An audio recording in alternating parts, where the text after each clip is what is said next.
Hello and welcome. Our top story is from South Africa. Another deadly shooting has shocked the country. The attack took place early yesterday morning. Gunmen opened fire at a bar in Bekkersdal. It is a township near Johannesburg. The attack killed at least 9 people and injured 10 others. According to police, a group of around 10 suspects carried out the attack. Officers says the attack was out of the blue and completely unprovoked. It's reported that it was plus minus 10 suspects, armed suspects. 9 of them had pistols and 1 had a AK-47 rifle. Found people enjoying themselves out of the blue, unprovoked. They attacked, randomly shot at people. It's a horrible thing. It's something which it's inhuman and cannot be allowed or tolerated. Therefore, those thugs and criminals who did this, we are not going to rest until we trace all of them. Police say that 3 of the victims were killed inside the bar. The rest were killed while they were trying to escape. Officers said the attackers were randomly shooting at people left, right and centre. Police said that after shooting people, the attackers searched the victims and took their valuables. Eyewitnesses described the chaos they saw at the crime scene. When we arrived at the scene, we opened the doors and indeed scores of people were lying on the floor. We rushed around and others were calling the police, and we also called the ambulance and they arrived. We had to carry some of the injured people using wheelbarrows to the clinic. And this is the second such shooting incident to rock the country this month. Earlier, at least 11 people were killed in a mass shooting near the capital, Pretoria. One of the victims was a 3-year-old child. Such shootings are common in South Africa. Just last week, a famous South African DJ was shot dead in broad daylight. DJ Warris Stock was gunned down outside a building he had visited for some work. Earlier this month, a witness in a corruption inquiry was shot dead in front of his family on December the 5th. The victim was murdered just weeks after testifying against the municipal police chief. This high-profile murder reignited the debate about the targeting of whistleblowers. The country saw one of its worst mass shootings last year. In September 2024, 18 relatives were shot dead at a rural homestead in the Eastern Cape province. The youngest victim was barely 14 years old.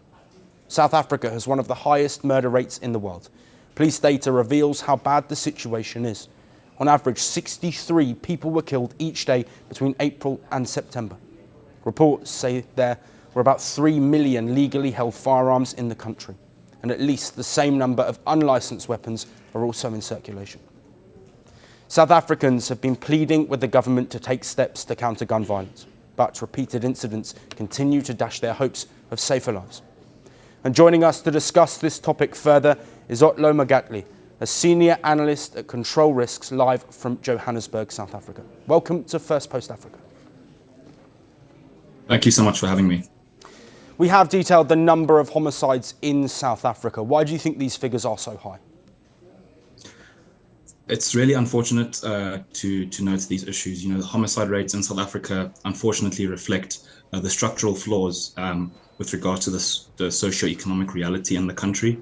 You mentioned inequality, poverty, and unemployment. Those are the three key issues related to the socio-economic situation in the country, as is dovetailing with that the prevalence and growth of organized crime in South Africa.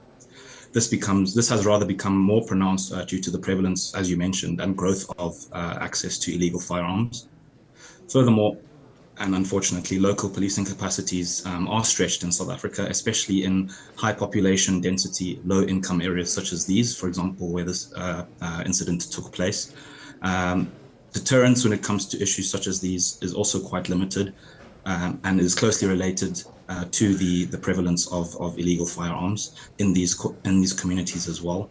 So overall, issues and incidents such as these are all year-wide, countrywide realities, once again, especially in city-adjacent townships, such as where this incident unfortunately and tragically took place.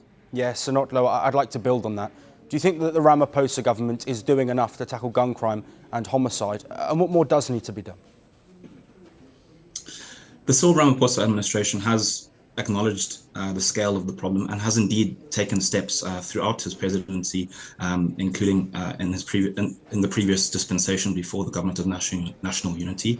Policing strategies do exist, firearm control enforcement strategies do exist, as on the ground rather, as do targeted operations. But unfortunately, with regard to an issue such as this, results on the ground remain extremely uneven.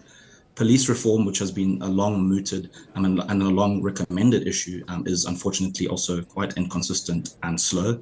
And gun control enforcement is patchy at best, particularly at provincial and, of course, local levels.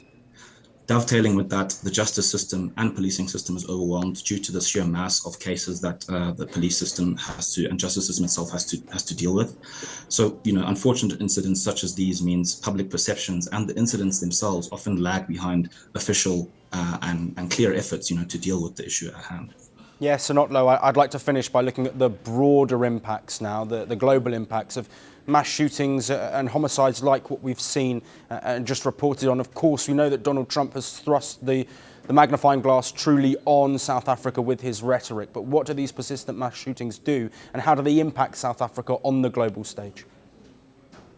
That's a fantastic question. And I must say, mass shootings, unfortunately, reinforce the unfortunate perception of, as the aforementioned, weak governance and security nexus in the country.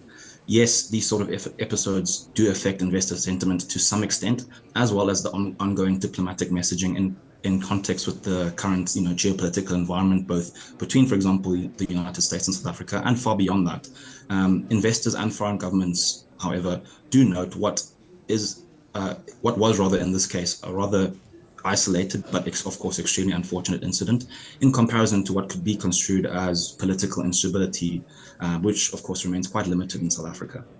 Still, incidents such as this, do complicate investor sentiment, especially as the Pretoria faces closer scrutiny from partners like the United States under Donald Trump. But one could rather say that this incident affects reputation rather than fundamentals, South Africa's security fundamentals overall, which are of course quite well known.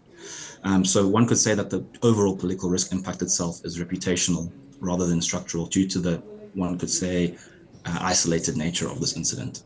Yes, absolutely, Otlo. Thank you ever so much for your time and for joining us on Firstpost Africa. Thank you so much for having me. Want the facts? The latest developments? News that gets straight to the point.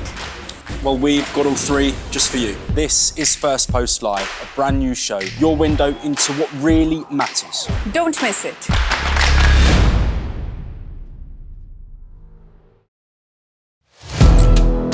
Firstpost now available in 9 languages on YouTube. English, Stands at $36 trillion. French, Le FMI, comme German, Geschäftsführenden Direktor, Hindi, $30 trillion ka kargo. Indonesian, Pemerintah tanpa pemeriksaan. Italian, Sekali radikali. Japanese, $1 trilhão idioma. Portuguese, Por causa do próprio balanço patrimonial. Spanish. Beautiful bill. Go to Settings, click on Audio Track and select the language of your choice. Be the first to know what's happening around you in your first language. Firstpost.